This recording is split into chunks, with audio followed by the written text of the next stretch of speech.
The stagecoach door swung open with a violent crack, and Grace Thornton stumbled onto the dusty main street of Granite, Montana Territory, her dress torn from the waist down, revealing far more of her white petticoat than was proper in 1876. She clutched the tattered fabric with trembling hands, her face burning crimson as several townspeople stopped to stare at the spectacle she made on this scorching August afternoon. "Lord have mercy," someone muttered, and Grace wanted nothing more than to disappear into the earth itself. The journey from Boston had been a nightmare from start to finish. First, there had been the delay in Chicago when the rails washed out. Then the coach accident just outside Miles City where the wheel broke and sent everyone tumbling. A jagged piece of metal had caught her only good dress, the one she had carefully selected for meeting her intended husband, and ripped it beyond repair. She had tried to mend it at the last station, but her hands shook too badly and the thread kept breaking. Now here she stood, 23 years old, alone in a strange territory, looking like a woman of ill repute rather than a respectable mail-order bride.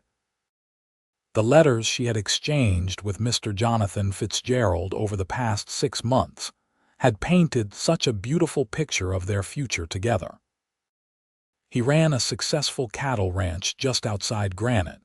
He wrote with a neat, careful hand, and he wanted a wife who could read and write, someone to build a life with in this new territory. Grace had responded honestly about her circumstances. After her father died and left nothing but debts, and her younger brother went west to seek his fortune in the silver mines, she had few options. At 23, she was considered past her prime for marriage in Boston society, and her lack of dowry made her even less appealing. The advertisement for mail-order brides had seemed like Providence itself, but she had not imagined arriving like this, torn and disheveled, looking like she had been through a cattle stampede. "Miss Thornton," a deep voice cut through her spiraling thoughts. Grace looked up to find a tall man standing before her, his hat in his hands. He had dark hair that fell just past his collar, sun-bronzed skin, and the bluest eyes she had ever seen. He wore work-worn clothes that were clean but showed signs of hard use, and there was genuine concern in his expression rather than judgment. Yes, I am Grace Thornton." She tried to gather the torn fabric more securely, fighting back tears of humiliation. "I apologize for my appearance. There was an accident with the stagecoach, and I have nothing else to wear. I tried to mend it, but I could not manage. I understand if Mr. Fitzgerald wishes to send me back. I would not blame him for being ashamed to be seen with me looking like this." The man stepped closer, and she noticed he carried a bundle under one arm. "Miss Thornton, I am Jonathan Fitzgerald, and I do not care one bit about your dress. I see the woman, not the dress. Any woman who would travel 2,000 miles to start a new life has more courage than most men I know. A torn dress does not change that." Grace felt something loosen in her chest, a tight knot of fear that had been there since Boston. She searched his face for mockery or pity, but found neither. Instead, she saw kindness and something else, something warm that made her pulse quicken. "I brought you this." He unfolded the bundle to reveal a simple calico dress in a soft blue. "It belonged to my late mother. She passed 2 years ago, and I thought perhaps you might need something to change into. The boarding house is just across the street. Mrs. Henderson runs it, and she is a good woman. You can clean up and change there while I collect your trunk." "You brought me your mother's dress," Grace whispered, touched beyond words. "Like I said, Miss Thornton, I see the woman, not the dress. And the woman standing before me looks like she could use some kindness after a hard journey." He smiled then, and it transformed his entire face from handsome to something that made her heart skip. Before Grace could respond, a sharp voice cut through the moment. Jonathan Fitzgerald, what in heaven's name are you doing standing in the middle of Main Street with that woman? A severe-looking woman in her 50s approached, her gray dress buttoned to her chin, her mouth pursed in disapproval. This is highly inappropriate, and look at her state of undress. This is a respectable town. Jonathan's jaw tightened, but his voice remained polite. Mrs. Cromwell, this is Miss Grace Thornton, my intended bride. She has had a difficult journey, and I would appreciate it if you would show some Christian charity. Mrs. Cromwell sniffed loudly. Christian charity does not extend to women who arrive looking like they have been rolling in haystacks with strange men. Really, Jonathan, your dear mother would be horrified. My mother, Jonathan said firmly, his voice carrying an edge now, would have been the first person to offer help to a woman in distress. Now, if you will excuse us, I need to see Miss Thornton settled. He offered Grace his arm, and she took it gratefully, feeling the solid strength beneath the fabric of his shirt.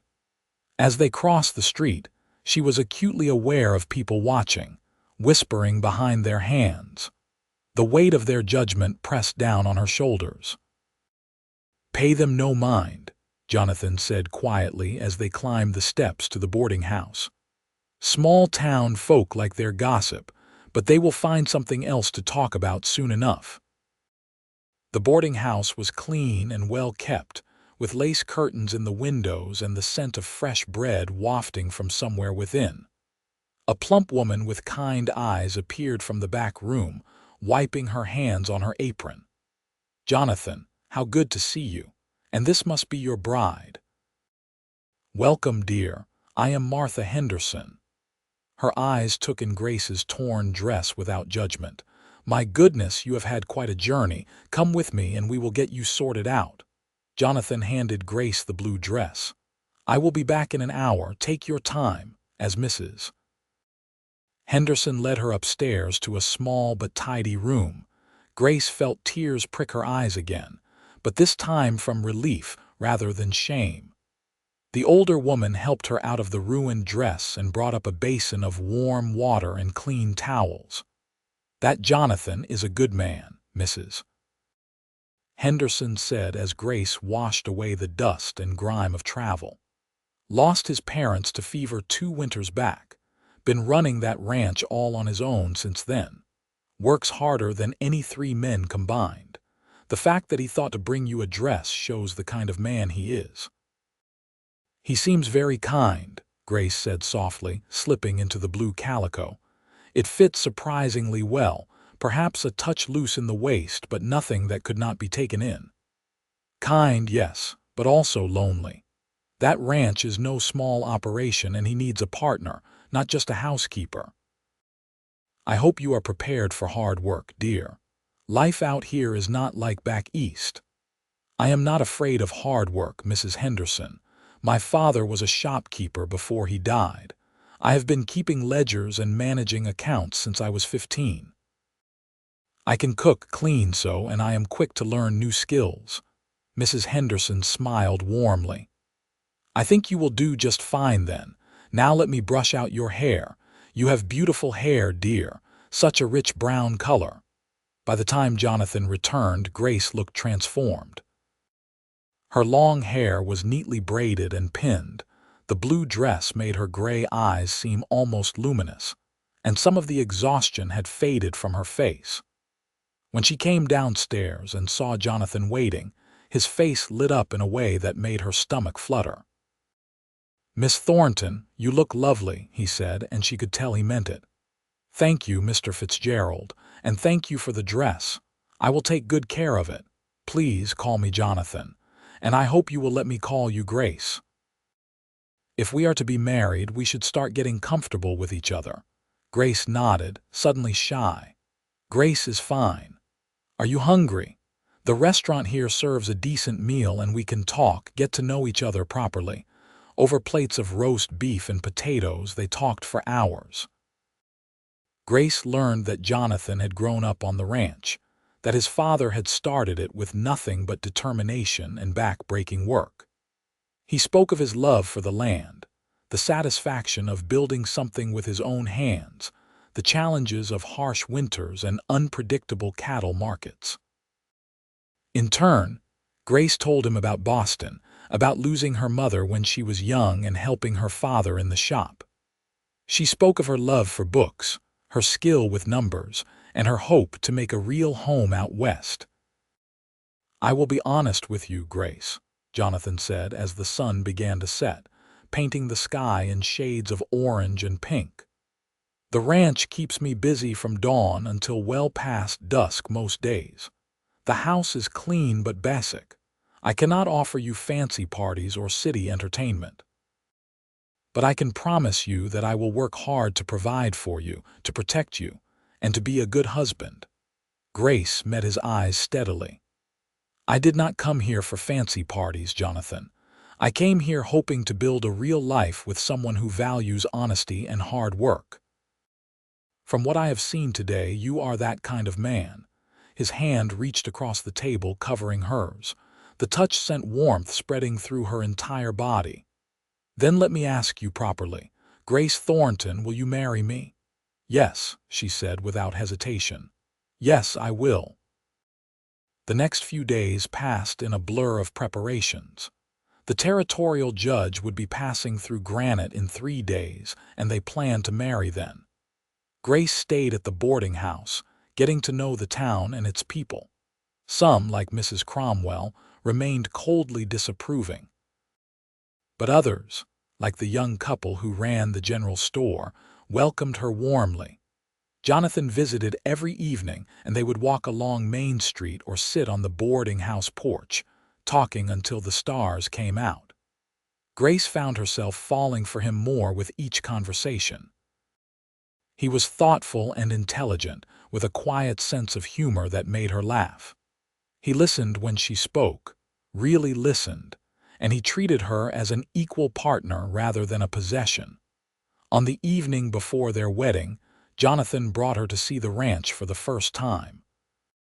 They rode out in his wagon as the sun began its descent, and Grace felt her breath catch when she saw the spread before her.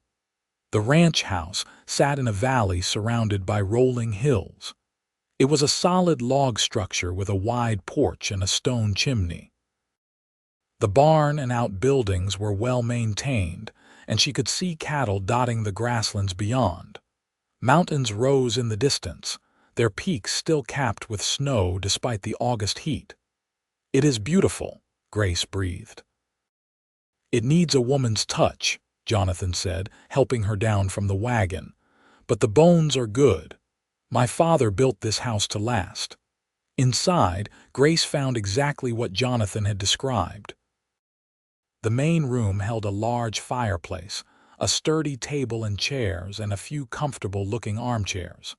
The kitchen was basic but functional. Upstairs were 3 bedrooms, simply furnished but clean. "I have been sleeping in the smallest room," Jonathan said, showing her the largest bedroom with its wide bed and windows overlooking the valley. "I thought this would be yours or ours once we are married. If you want separate rooms, I understand. I know this arrangement is unusual, and I do not want you to feel pressured." Grace turned to face him, her heart pounding. "Jonathan, I appreciate your consideration, but I did not travel 2,000 miles to live as strangers under the same roof. I want a real marriage, with time, of course, to get to know each other properly." The relief in his eyes was unmistakable. He stepped closer, close enough that she could feel the warmth radiating from his body. Slowly, giving her time to pull away if she wished, he cupped her face in his calloused hands. "Grace, I know we have only known each other a few days in person, but I feel like I have known you much longer through your letters. You are brave and honest and kind. I want you to be happy here. I want to make you happy." "You already do," she whispered, and then his lips were on hers, gentle and questioning. She responded without hesitation, her hands coming up to rest on his chest, feeling his heartbeat quicken beneath her palms. When they finally pulled apart, both breathing harder, Jonathan rested his forehead against hers. Tomorrow cannot come soon enough. The wedding took place at noon in front of the judge, with Mrs. Henderson and her husband serving as witnesses.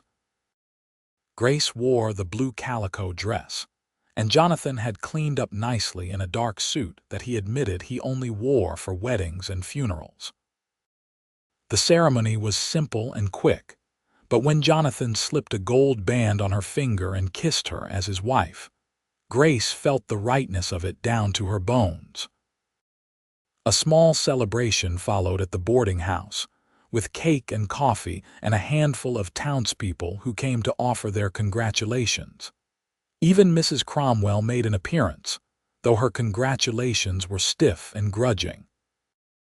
As the sun began to set, Jonathan helped Grace into the wagon, her trunk secured in the back with the few wedding gifts they had received.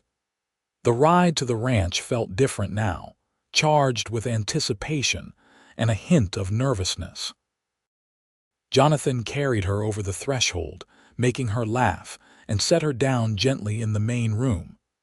A fire crackled in the fireplace, and she noticed he had picked wildflowers and placed them in a jar on the table. "I wanted it to feel welcoming," he said, suddenly looking uncertain. Grace crossed the room and wrapped her arms around his waist, looking up into his blue eyes. "It already does. This is our home now, Jonathan, our life together." That night, as they lay together in the big bed, the mountain air cooling the room through the open window, Grace felt a profound sense of peace. Jonathan was gentle and patient, and though there was some awkwardness as they learned each other's bodies, there was also tenderness and genuine care.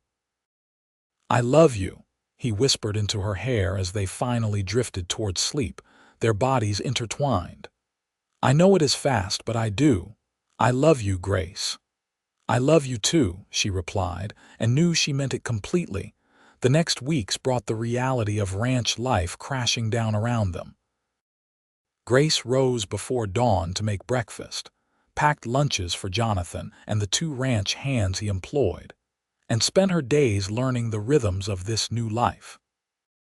She tended the vegetable garden, collected eggs from the chickens, learned to churn butter and preserve vegetables for the coming winter.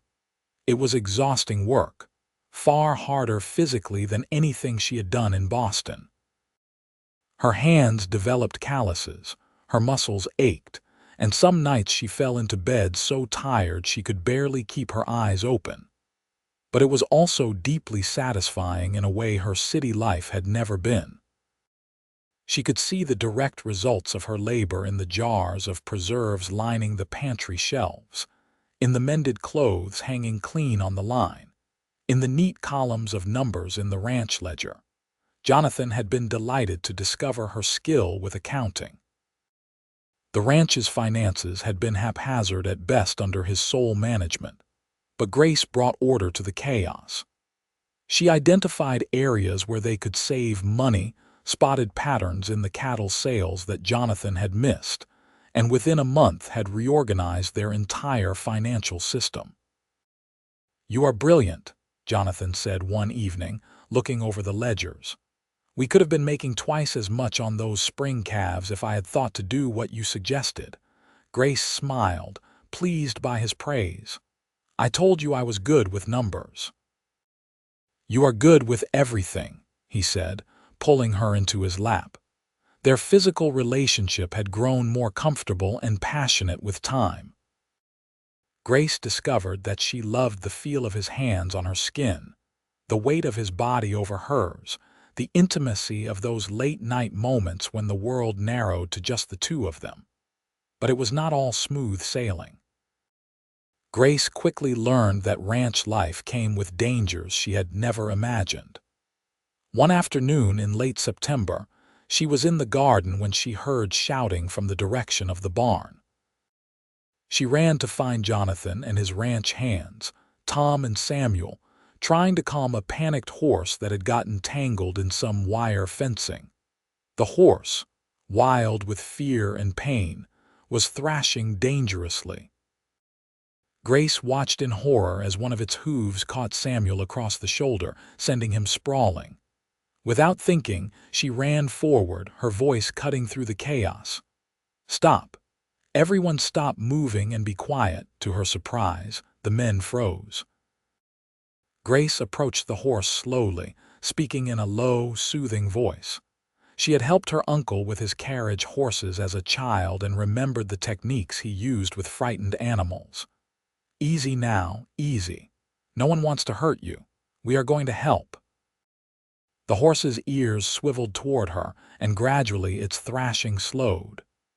Grace kept talking, kept approaching with slow, steady movements. When she was close enough, she reached out and gently touched the horse's neck, continuing her stream of soothing words. "Jonathan," she said quietly, not taking her eyes off the horse. "Come very slowly and cut the wire. Be careful not to startle her." Jonathan moved with the same careful deliberation, and together they freed the horse from the wire. The animal had some cuts, but nothing serious. Once it was free, Grace continued to stroke and calm it until its breathing returned to normal. "Where did you learn to do that?" Jonathan asked, amazement clear in his voice. "My uncle bred horses. I spent summers with him as a child." She examined the horse's wounds. "These will need cleaning and bandaging." Samuel, who had gotten back to his feet, was holding his shoulder but grinning. "Mrs. Fitzgerald, that was the bravest thing I have ever seen." That evening, after the horse was tended to and Samuel's shoulder wrapped, Jonathan pulled Grace close on the porch as they watched the sunset. "You scared 10 years off my life today," he said, "but you also showed me again how lucky I am to have married you." "I scared myself," Grace admitted.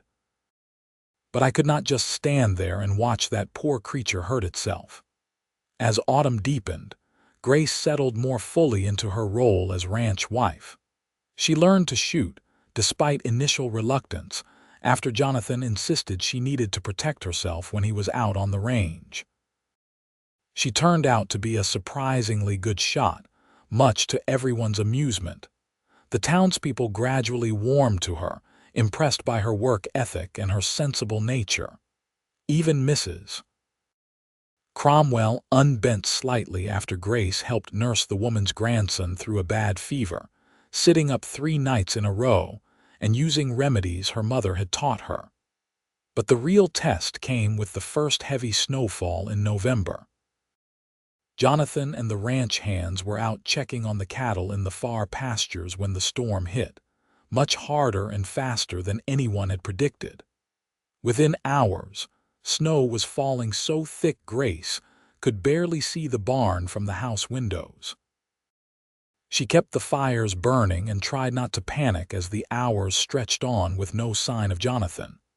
By nightfall, she was genuinely frightened. She knew men could freeze to death in weather like this, could get lost in the whiteout conditions. Just when she was considering trying to make it to the barn to saddle a horse and go looking, despite knowing how foolish that would be, she heard sounds outside. The door burst open and Jonathan stumbled in, covered in snow, his face red with cold. Tom and Samuel were right behind him, all 3 men shaking with exhaustion and cold. Grace sprang into action. She got them out of their wet clothes, wrapped them in blankets, and poured hot coffee liberally laced with whiskey. She heated up the stew that had been simmering all day and made sure each man ate until she was satisfied they were warming from the inside. "The cattle are secured in the near pasture," Jonathan said through chattering teeth. "We got them moved just in time." Lost sight of the ranch for a while there, I was worried we would not find our way back. Grace felt cold fear wash through her at how close she had come to losing him. "You could have died out there, but I did not." He pulled her close, not caring that Tom and Samuel were in the room. "I had you to come home to. That kept me going." The ranch hands ended up staying the night, bunking in the spare bedrooms, and Grace cooked an enormous breakfast the next morning. When they finally rode out to check on the cattle, Jonathan kissed her thoroughly before leaving. "I love you more every day," he said. "You are the strongest woman I know." Winter settled in hard after that first storm. There were days when they were snowed in completely, when the world beyond the ranch house windows was nothing but white. Grace used the time to sew new curtains, to bake bread and pies, to read aloud to Jonathan in the evenings from the books she had brought from Boston. They grew closer during those long winter nights, learning each other's stories, dreams, and fears. Jonathan told her about losing his parents, about the crushing loneliness that had driven him to seek a mail-order bride. Grace shared her own grief over her father's death, her worry about her brother, who she had not heard from in months. "When spring comes and the pass is clear, we can try to find him," Jonathan promised. "If he is working in the mines around Virginia City, someone will know him." Christmas came, and they celebrated quietly with just the two of them. Grace made a special dinner, and Jonathan surprised her with a beautiful shawl he had ordered from the catalog months ago, before they were even married. "I saw it and thought of you," he admitted. "I hoped you would agree to marry me, hoped you would be here for Christmas." Grace wrapped the shawl around her shoulders, touched beyond words. She gave him a new shirt she had sewn, and books she had ordered for him, having noticed his small collection was well worn from repeated reading. As they sat by the fire that night, Grace realized she had never been happier. The life she had imagined in Boston, married to some merchant's son, managing a city household, seemed colorless compared to this. Here, she felt vital and needed. Here, she was building something real with a man she loved deeply. January brought bitter cold and February seemed to stretch on forever. But finally, in early March, the weather began to break. The snow started melting, the days grew longer, and signs of spring appeared. It was then that Grace realized her monthly courses had not come.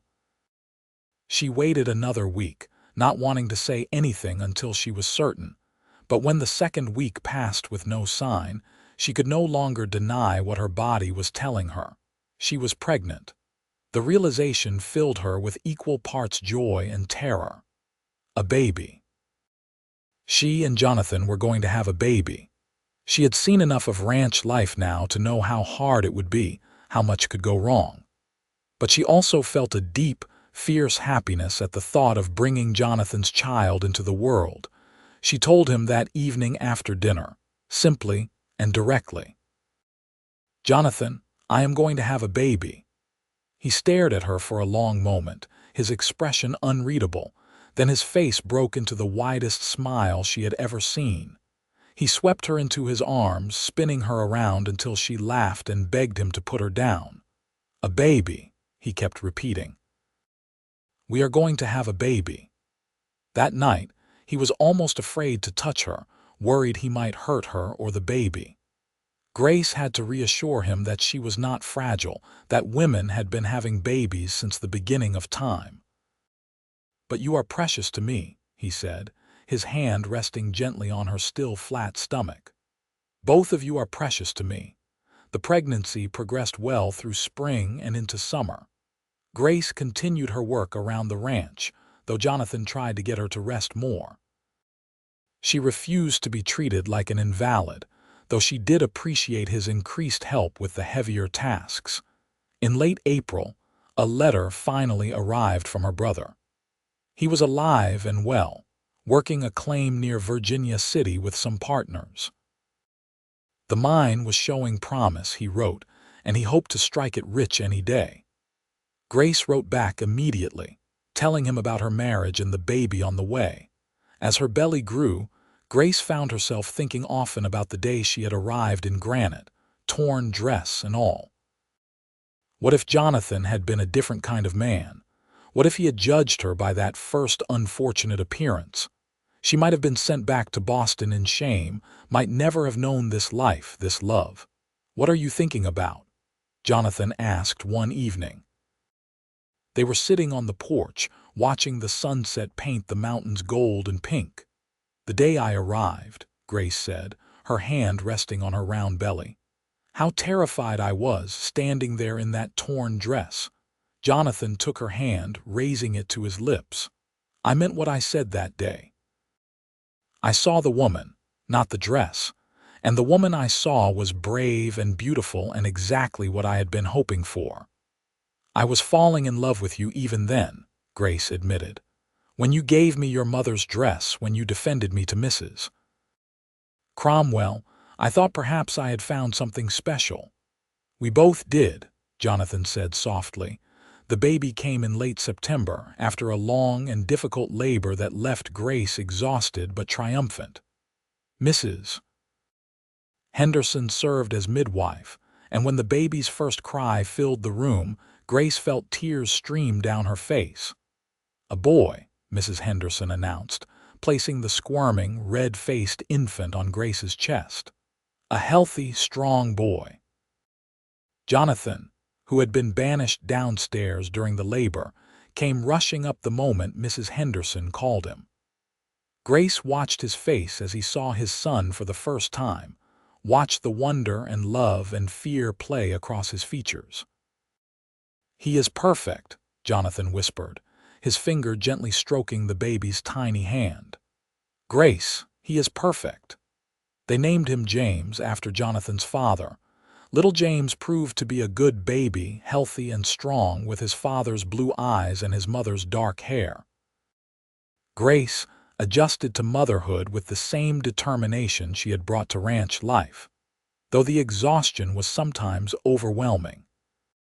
Jonathan was a devoted father, getting up with her for nighttime feedings, walking the floor with James when he was fussy, and gazing at his son with such love that it made Grace's heart ache in the best way. As James grew from infant to toddler, the ranch continued to prosper. Grace's financial management, combined with Jonathan's hard work and good instincts, meant they were able to expand the herd and hire another ranch hand. They added a room onto the house, turning it into a proper nursery.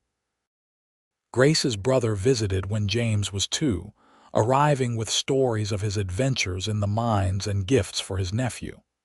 He stayed for a month, and Grace treasured the time with him, the link to her past life. When he left, he was headed back to Virginia City, but he promised to visit again soon.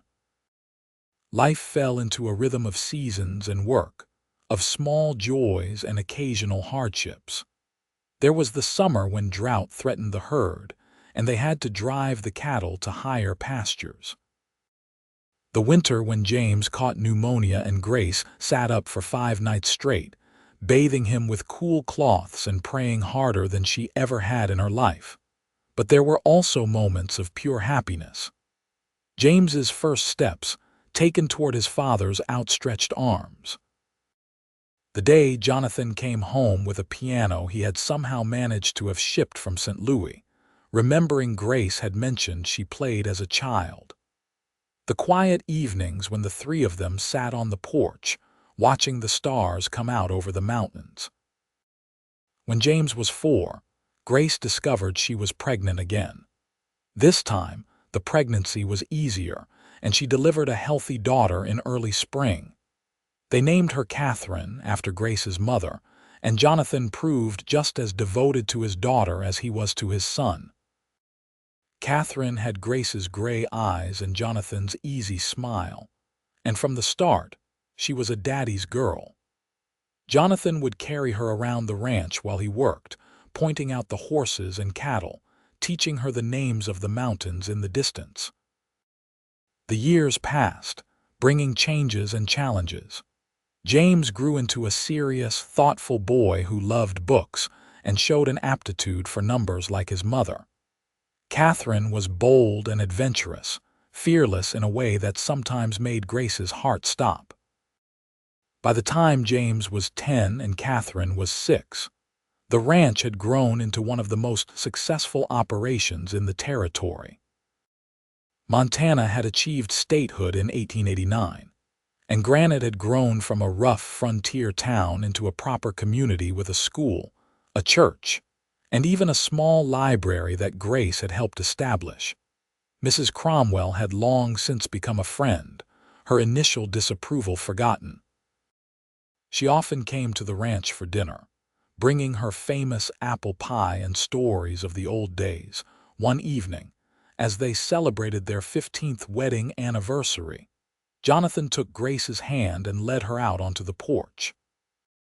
The children were asleep upstairs, the ranch was quiet, and the stars blazed overhead in the clear Montana sky. "You remember what I said to you the day you arrived?" Jonathan asked. "You said many things that day," Grace replied, smiling. "I said I saw the woman, not the dress, and I meant it." "But Grace, I had no idea then just how extraordinary the woman I was seeing really was. You have made this ranch into a home. You have given me 2 beautiful children. You have made me happier than I ever imagined possible." Grace felt tears prick her eyes. "You saved me that day, Jonathan. Not just from embarrassment, but from a life I never really wanted. You gave me purpose and partnership and love. Real love." "I love you more now than I did that first day," Jonathan said softly. "More than I did on our wedding day, more than yesterday. Every day I love you more."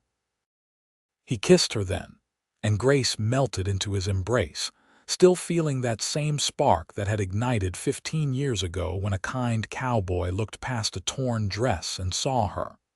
Over the next years, James grew into a young man who wanted to study law, a desire his parents supported wholeheartedly.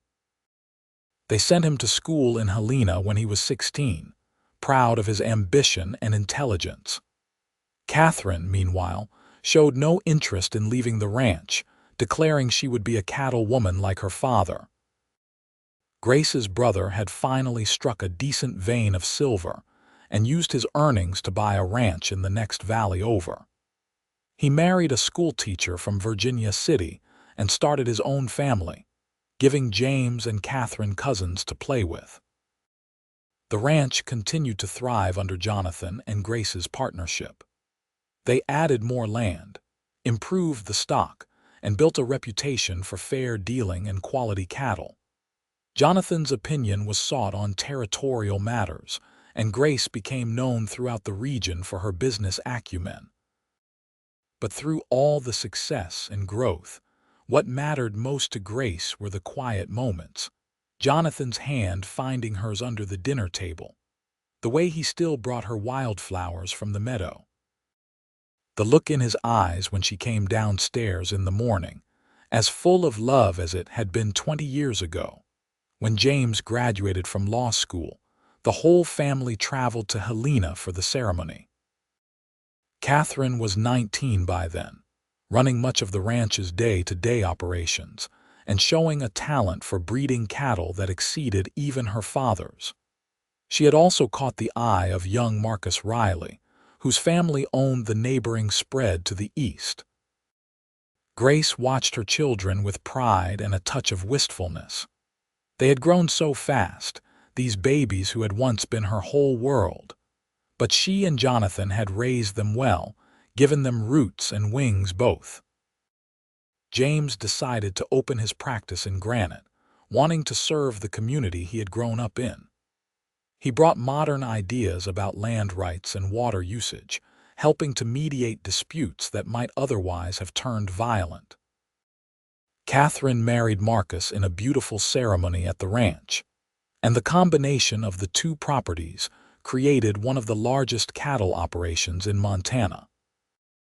She and Marcus built a house on the eastern section of the combined ranch, close enough to visit often but far enough for their own privacy.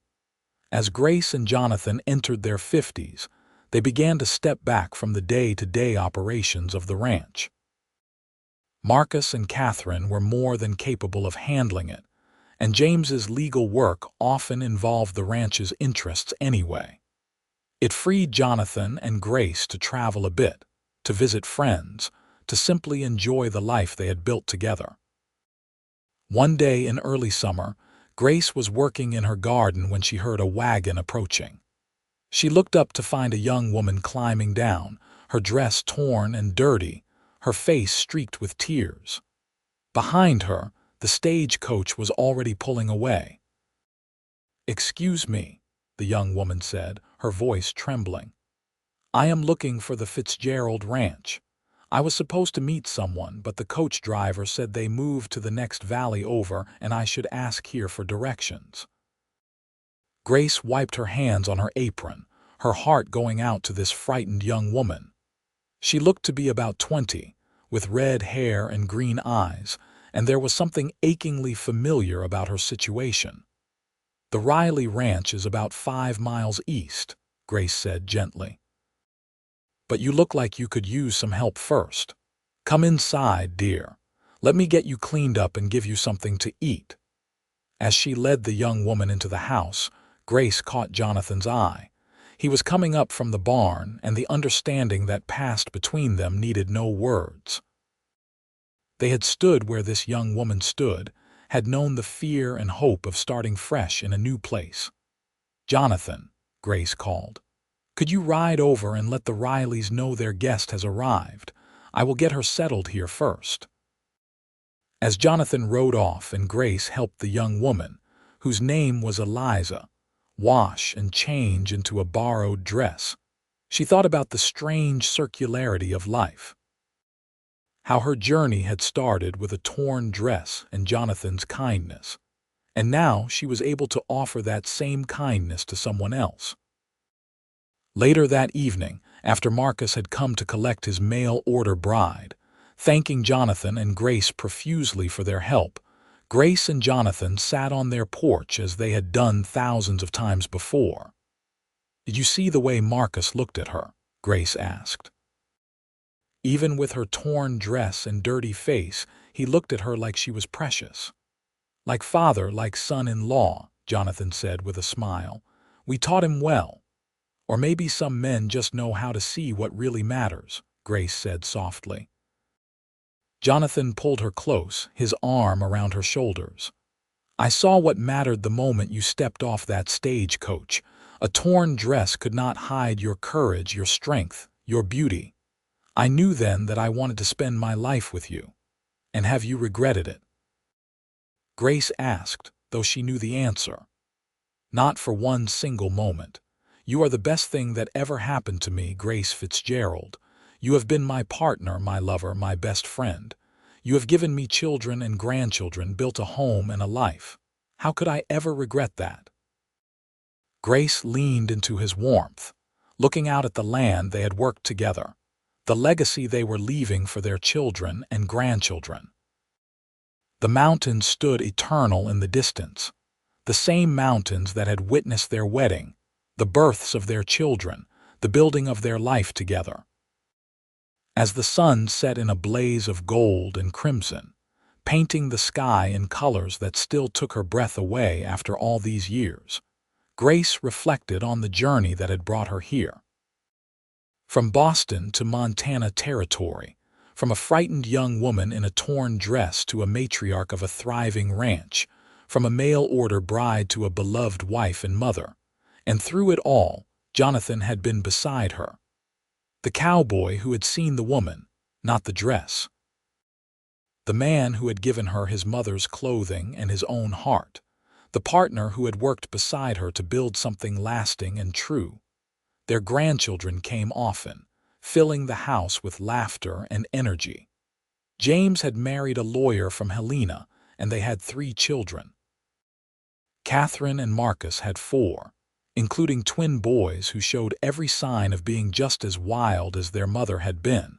On their 30th wedding anniversary, the entire family gathered at the ranch for a celebration. The house overflowed with people, noise, and love. Grace stood in her kitchen, looking out at the chaos, and felt Jonathan's arms wrap around her from behind. "Happy anniversary, my love," he murmured into her hair. 30 years. Grace said wonderingly. "Has it really been 30 years? Best 30 years of my life," Jonathan confirmed. "And if I am blessed with 30 more with you, it still would not be enough." That evening, after the family had left and quiet had returned to the house, they sat in their bedroom, the same room where they had spent their wedding night. Grace brushed out her hair, now threaded with silver, and watched Jonathan in the mirror. He was graying too, lines etched around his eyes and mouth, but he was still the handsomest man she had ever seen. "What are you thinking about?" he asked, catching her eye in the mirror. "Everything," Grace said. "How scared I was that first day. How certain I was that you would send me back. How wrong I was about everything except how kind you would be." Jonathan came to stand behind her, taking the brush from her hand and gently running it through her hair. "I fell in love with you the moment I saw you standing there, trying so hard to be brave even though you were terrified. That torn dress did not matter. Nothing mattered except that you had come, that you had trusted me enough to make this journey." "I trusted my heart," Grace said. "Your letters were so honest, so real. I felt like I knew you before we ever met." "And now," Jonathan asked, setting down the brush and turning her to face him. "Now I know you better than I know myself," Grace said. "I know how you take your coffee, how you look at the sky to predict the weather, how you always check the barn one last time before bed. I know your laugh, your voice, the feel of your hands. I know your heart, Jonathan, and it is the most beautiful thing I have ever known." He kissed her then, tender and sweet, and Grace thought about how she had kissed this man thousands of times over 30 years, and it never got old, never became routine. Each kiss was a reaffirmation of their love, their commitment, their partnership. As they lay together that night, Grace felt profoundly grateful for the twist of fate that had brought her to Montana territory, to Granite, to Jonathan. She thought of all the things that could have gone differently, all the ways this story could have ended badly. But instead, she had found love, real and lasting and true. She had built a life of meaning and purpose.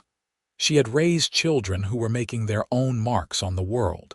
She had partnered with a man who valued her mind as much as her heart, who had never once made her feel less than his equal.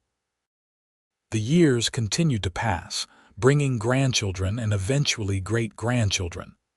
Grace and Jonathan grew old together, their hair silver, their faces lined, but their love as strong as ever. They slowed down, spending more time on the porch, less time working, but they were always together. On a warm summer evening when Grace was 72 and Jonathan 75, they sat on their porch watching the sunset. The ranch was thriving under Catherine and Marcus's management. James was now a judge, respected throughout Montana. Their grandchildren were grown with families of their own. "No regrets?" Jonathan asked, as he had asked so many times over the years. "Not a single one," Grace replied, as she always did. "I love you, Grace Fitzgerald. I have loved you for 47 years, and I will love you beyond this life and into whatever comes next." "And I love you, Jonathan Fitzgerald. You saw me when others would have looked away. You valued me when others would have judged. You loved me when others would have dismissed me. You are, and always will be, the best man I have ever known." As the sun dipped below the mountains and the stars began to appear, they sat together in comfortable silence. Two people who had started as strangers, connected only by letters and hope, who had built a life and a legacy that would endure long after they were gone.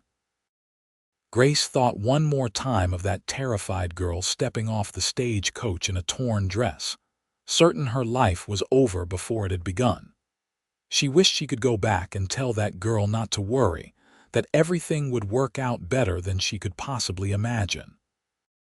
That the cowboy waiting for her would see the woman, not the dress, and that single act of kindness would blossom into the great love story of her life. But perhaps it was better not to know.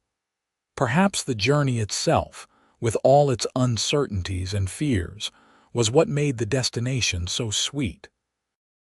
As the years advanced into their late 70s, both Grace and Jonathan remained active, though they moved a bit slower and tired more easily. They had handed over the ranch entirely to Catherine and Marcus, but remained involved as advisors and loving presences in their grandchildren's lives. One afternoon, a young writer from back east came to interview them for a book she was writing about pioneer families in Montana. She was fascinated by their story, especially by how they had met. "So you really arrived in a torn dress?" the writer asked Grace, her pencil poised over her notebook. Grace smiled, reaching for Jonathan's hand. "I did. I was mortified, certain I had ruined my only chance at a new life, but Jonathan saw past all that." "I saw a woman with courage," Jonathan said firmly, his voice still strong despite his age. "A woman who had traveled 2,000 miles on faith alone. A torn dress was nothing compared to that." "And you gave her your mother's dress," the writer said, clearly charmed by the story. "It seemed the decent thing to do," Jonathan said with a shrug. "He has always been decent," Grace said. "More than decent. He has been everything I needed and more than I ever hoped for." The writer included their story in her book, which was published the following year. Grace and Jonathan received a copy, and their grandchildren loved seeing their family history preserved in print. As they entered their 80s, time began to take its inevitable toll. Jonathan's joints ached from decades of hard physical labor. Grace's eyesight dimmed, making the detailed bookkeeping she loved more difficult. But they adapted, supporting each other through each new challenge. They celebrated their 50th wedding anniversary surrounded by 4 generations of family. The party was held at the ranch, now run by Catherine and Marcus's eldest son, and there must have been close to 100 people there.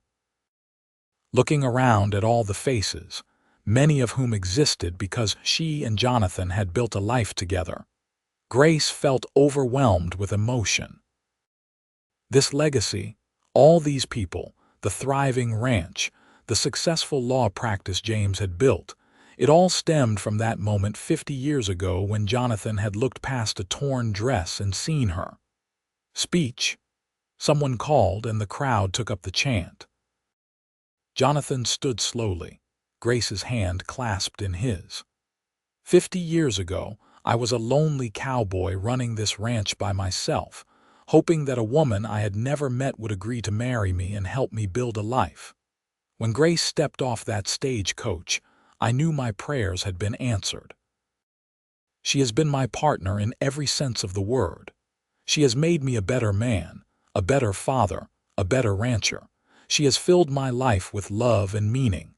Grace, my darling wife, thank you for 50 extraordinary years." There was not a dry eye in the crowd as Jonathan kissed Grace's hand. Then Grace spoke, her voice wavering but clear. "When I left Boston, I was running from a life that felt empty and purposeless. I took a great risk coming west to marry a stranger, but that stranger became my husband, my partner, my great love.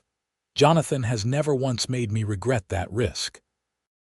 He has supported my dreams, valued my contributions, and loved me unconditionally.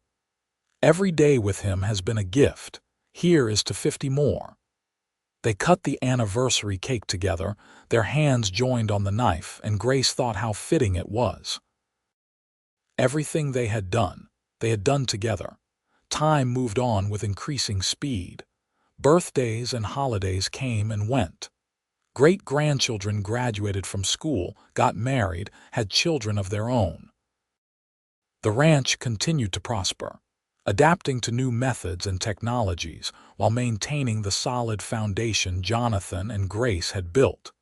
When Jonathan was 87, he fell ill with pneumonia. Grace stayed by his bedside constantly, just as she had all those years ago when James had been sick. But Jonathan was older now, weaker, and despite the doctor's best efforts, he continued to decline. On a quiet evening in late autumn, with the family gathered around and Grace holding his hand, Jonathan spoke his last words. "Grace," he whispered, his blue eyes finding hers with the same love they had held for over 5 decades. "My beautiful Grace, thank you for everything." "I love you," Grace said through her tears. "I love you so much." "I saw the woman, not the dress," Jonathan murmured, a faint smile on his lips. "Best decision I ever made." And then he was gone, slipping away peacefully with his wife's hand in his and his family surrounding him. Grace mourned deeply, feeling like half of herself had been torn away. They had been together for 54 years, had rarely spent a night apart. The house felt empty without him, the bed too large, the mornings too quiet. But she was not alone. Her children and grandchildren surrounded her with love and support. They told stories about Jonathan, keeping his memory alive. They reminded her of the legacy he had left, the values he had instilled, the love he had shown. Grace lived another 3 years after Jonathan's death. Years she spent surrounded by family and filled with memories. She could not walk far anymore, so she spent her days on the porch Jonathan had built, looking out at the mountains he had loved, remembering the life they had shared. On a warm summer evening, much like the one when she had first arrived in Granite all those decades ago, Grace passed away peacefully in her sleep. She was 90 years old, and she had lived a full, rich, meaningful life. They buried her next to Jonathan in the cemetery on the hill overlooking the ranch. The entire community turned out for the funeral, testament to the impact she and Jonathan had made. Catherine spoke at the service, her voice breaking as she talked about her parents' love story.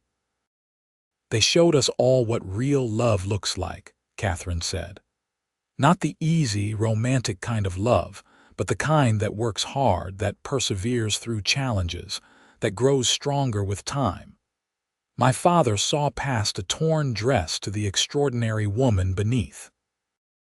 And my mother saw past a lonely cowboy to the incredible man he was. Together, they built something that will last for generations." Years later, Catherine's great-granddaughter stood on the porch of the ranch house, now carefully preserved as a historical landmark. The state of Montana had recognized the Fitzgerald Ranch as a significant piece of Western history, and it had been lovingly maintained to honor Grace and Jonathan's legacy. The great-granddaughter held an old photograph, faded and worn. It showed a young couple on their wedding day, the woman in a simple blue dress, the man in a dark suit. They were looking at each other rather than the camera, and the love in their expressions was unmistakable. She thought about the story she had grown up hearing, about the mail-order bride who arrived in a torn dress and the cowboy who looked past it to see the woman beneath, about the love that grew between them, strong and true and lasting, about the family they built, the legacy they left. The story had become legendary in the family, passed down through generations. The blue dress that Jonathan had given Grace was carefully preserved in a trunk, along with Grace's torn dress from that first day. They were precious family heirlooms, reminders of where it all began. Standing there on the porch, looking out at the mountains that had witnessed so much of Grace and Jonathan's life together, the great-granddaughter felt connected to them across the years. Their love story was not just family history. It was a testament to what was possible when two people chose to see the best in each other, to work together toward common goals, to love unconditionally. The ranch still operated, now run by the 6th generation of Fitzgeralds. James's legal practice had been continued by his children and grandchildren. The library Grace had helped establish in Granite had been expanded and now bore her name. The community they had helped build continued to thrive. But more than any physical legacy, Grace and Jonathan had left something more precious. They had shown everyone who knew them what real love looked like. They had demonstrated that the most important things in life were not how you looked or what you owned, but how you treated people, how you honored your commitments, how you built a life of meaning and purpose. The sun set over the Montana mountains, painting the sky in the same golds and pinks Grace had watched for 90 years. And if you listened carefully, standing on that old porch, you could almost hear the echoes of laughter, the murmur of conversations, the sounds of a life well lived and a love that transcended time itself. The story of the mail-order bride who arrived in a torn dress and the cowboy who saw the woman, not the dress, had become more than just a family tale. It had become a reminder that kindness matters, that seeing past surface appearances to the person beneath is a gift, that real love is built on respect and partnership, and growing together through all of life's challenges. And so the legacy continued, generation after generation, each one building on the foundation that Grace and Jonathan had laid with their courage, their love, and their unwavering commitment to each other, and the life they had chosen to build together in the wild, beautiful territory of Montana.